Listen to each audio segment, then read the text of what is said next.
Title: The Girl Who Refused to Break. Part 1: Where Love Began. Abeni was born into love. Not wealth. Not comfort. But love, the kind that holds a family together even when money is scarce. Her father, Pa Adesina, was a quiet, honest carpenter in a small town outside Akure. His hands were always rough from work, but his heart was gentle. He believed that a man's true wealth was his integrity. He never cheated a customer, even when hunger stared him in the face. Her mother, Mama Monaiki, sold vegetables in the local market. She was soft-spoken, prayerful, and strong in ways that could not be seen easily.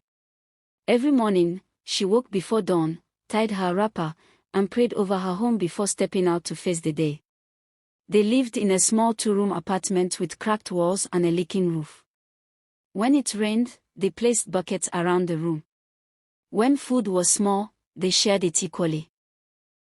And at the center of that humble home was Abeni, their miracle child.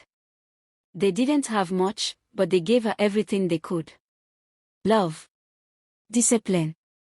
Hope. Every night, her father told her stories by lantern light. Every morning, her mother reminded her.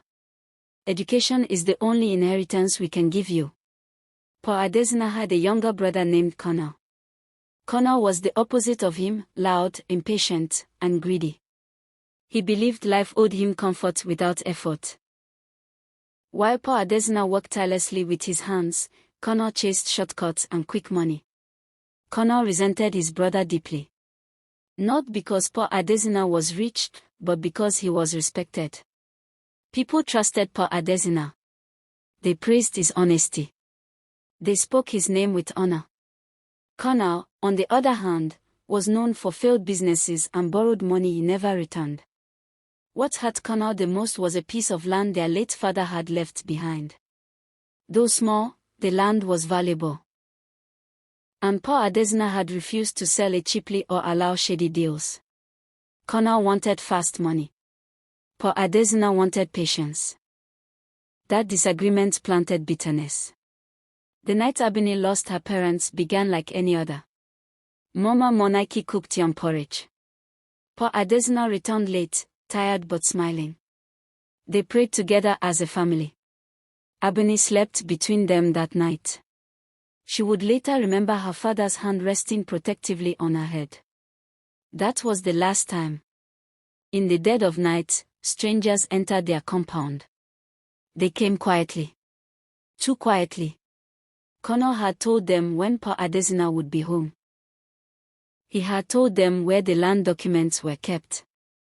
He had told them there would be no resistance. But things went wrong.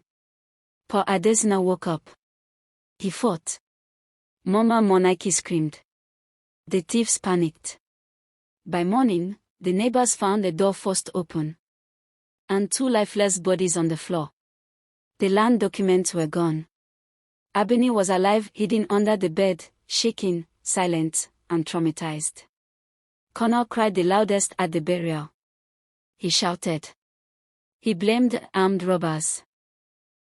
He held Abeni tightly and promised to care for her. But grief has a smell. And guilt cannot hide forever. Within months, Connor sold the land. And Abeni became a burden.